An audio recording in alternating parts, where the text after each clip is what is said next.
Bismillahirrahmanirrahim. Assalamualaikum warahmatullahi wabarakatuh. Baik, kita lanjutkan kembali. Kita masih di pembahasan tentang tanda-tanda rafa, tanda i'rab rafa.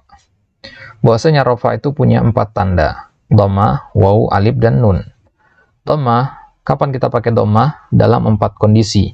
Itu dalam isim mufrad, jamak taksir, jamak muannats salim, dan fi'il mudhari yang tidak bersambung dengan apapun di akhirnya. Itu sudah kita bahas pada kesempatan sebelumnya.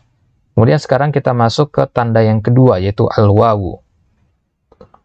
Kapan wawu itu akan menggantikan posisi dhammah? Karena kita katakan dhammah itu tanda asli. Dia akan digantikan oleh wawu dalam 2 kondisi. Itu yang akan kita lihat sekarang. Nanti alif dan nun akan menyusul insyaallah. Baik. Kita lihat di sini sekarang, mawadi'u niyabatil wawi 'anid dhammah. Posisi-posisi wawu menggantikan dhammah. Niyabah artinya penggantian.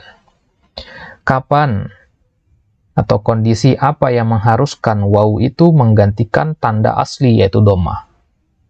Jadi dhammah ini yang berkuasa. Ya, dhammah ini hukum asalnya. Dia yang paling kuat tanda rafa. Kemudian datanglah wawu ini yang mengkudeta posisi si dhammah tadi. Nah, kapan posisi dhammah ini bisa diganti oleh wawu? Dalam 2 kondisi. Ibnu Majrur mengatakan, wa ammal wawu fatakunu alamatan lirraf'i fi mawdi'aini. Adapun wawu, dia akan menjadi tanda rafa dalam 2 kondisi. Maka kita katakan nanti marfu bil wawi. Marfu wa alamatu raf'ihi al wawu. Dalam 2 kondisi. Pertama, fi jam'il mudzakkaris salim. Pertama, ketika jamak mudzakkar salim. Ya, kalau jamak muannats salim itu dhammah ya. Kalau jamak mudzakkar salim itu waw. Itu kondisi yang pertama. Wa fil asma'il khamsah. Dan yang kedua, ketika dia berbentuk asma'ul khamsah. Contohnya adalah abuka, akhuka, hamuka, fuka, zumalin. Ini namanya asma'ul khamsah, isim yang 5. Abuka, bapakmu, akhuka, saudara laki-lakimu, hamuka, iparmu, wafuka, mulutmu, wadzumalin, orang yang memiliki harta. 5 kata ini dinamakan al-asma' al-khamsah. Famisalu al-jam'ul mudzakkar salim. Kita kupas satu persatu jamak mudzakkar salim. Contohnya qama az-zaiduna. Az-zaiduna ini jamak dari kata zaid. Ya. Kalau ada satu orang namanya Zaid, tapi kalau ada banyak orang namanya Zaid, ada 4 atau 5 orang, semuanya namanya Zaid, karena Zaid ini nama yang familiar, ya, maka kita katakan az-zaiduna, jamak dari Zaidun.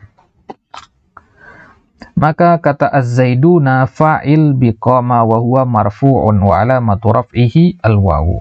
Tanda rafa'nya adalah wawu. Ya, itu kalau fa'ilnya berbentuk jamak mudzakkar salim. Contoh yang lain misalkan qoma al-muslimuna, qoma al-mu'minuna. Ya, sebagaimana antum ketahui bahwasanya jamak mudzakkar salim itu ada 2 macam. Ya, ada yang berakhiran wawu dan nun, ada juga yang berakhiran ya dan nun. Maka yang berakhiran ya dan nun tidak boleh kita pakai di sini. Qoma zaidina enggak boleh.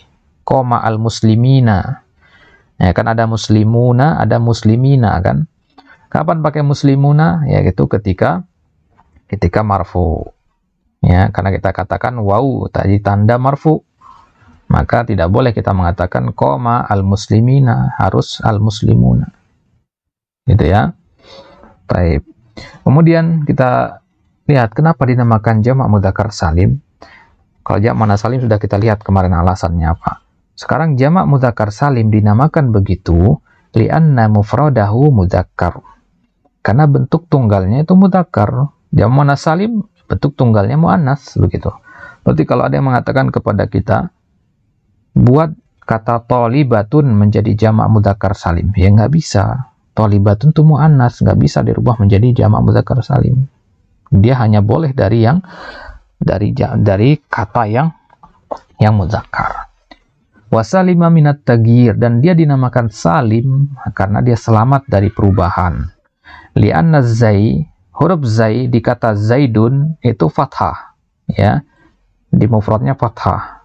Ketika jamak juga masih fathah, ya. Wal ya sakinah, begitu juga ya-nya. Di mufradnya ya-nya sukun. Ya, di jamaknya juga ya-nya masih sukun, tidak ada perubahan. Ya, wa baqiya fil jam'i kadzalik. Baik, jadi kalau kita ketemu jamak mudzakkar salim dalam posisi marfu, maka harus pakai yang berakhiran waw dan nun. Jangan pakai yang berakhiran ya dan nun. Kemudian itu kondisi yang pertama ketika jamak mudzakkar salim. Kondisi yang kedua yaitu ketika isim tersebut merupakan salah satu dari isim yang 5. Contohnya adalah qoma akhuka. Akhuka di sini sebagai fa'il dari kata qoma. Kharaja abuka, di sini abuka fa'il dari kata kharaja. Kita lihat bahwasanya akhuka itu boleh dibaca akhoka, boleh dibaca akhika. Tapi kenapa di sini harus pakai akhuka? Karena tadi kita katakan bahwasanya waw itu menjadi tanda rafa dalam 2 kondisi. Salah satunya adalah ketika berbentuk asmaul khamsah. Di sini dia berbentuk asmaul khamsah, maka harus pakai waw di situ. Koma akhuka, nggak boleh koma akhika atau koma akhoka. Begitu juga kharaja abuka. Berarti inilah dia jadi tanda i'rabnya. Jadi akhuka kita katakan akhuka fa'il dari kata koma marfu wa alamatu raf'ihi al-waw. Dimana? Li'annahu minal asma'il khamsah. Contoh yang lain misalkan hadza hamuki. Nggak harus ka ya, boleh juga dhamir yang lain. Ini sekedar contoh saja. Abukum, misalkan abuki, abuna, boleh ya. Nanti akan kita lihat pembahasan tersendiri nanti untuk isim-isim yang seperti ini. Fa akhuka wa ma ba'dahu marfu'un. Maka kata akhuka, abuka, hamuki ini dihukumi marfu dan alat tanda marfu'nya adalah waw. Walhamu ini disebut dengan hamuka di sini. Alhamu artinya akhu zaujil mar'a, saudara laki-laki dari suami seorang perempuan, kakak ipar istilahnya. Kakak ipar atau adik ipar, saudara ipar. Jadi alhamu itu ipar. Bagaimana dikatakan di hadis hamu al-maut.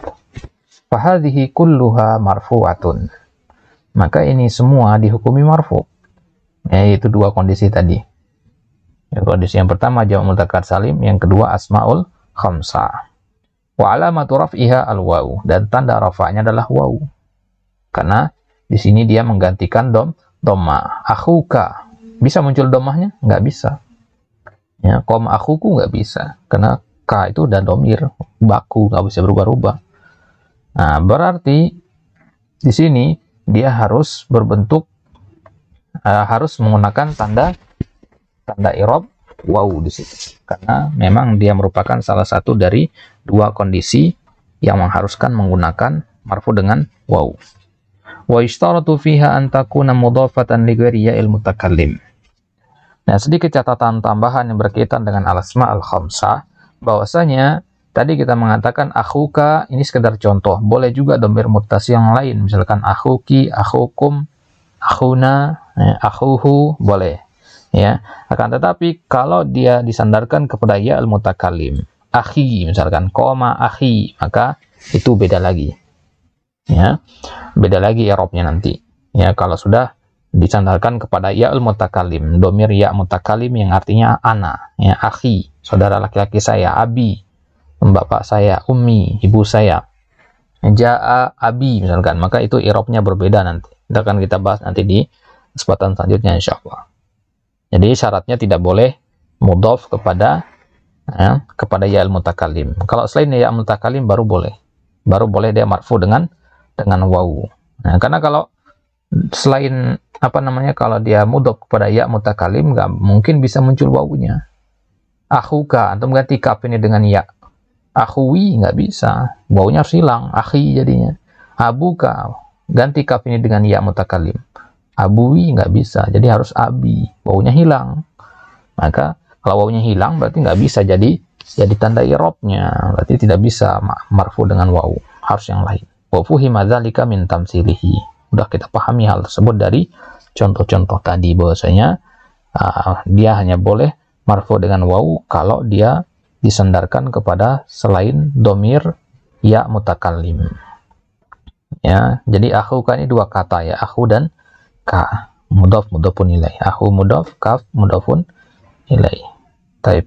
Itu dia. Insyaallah kita ambil tanda yang selanjutnya di pertemuan selanjutnya. Bismillah taala. Wallahu taala alam bisawab. Assalamualaikum warahmatullahi wabarakatuh.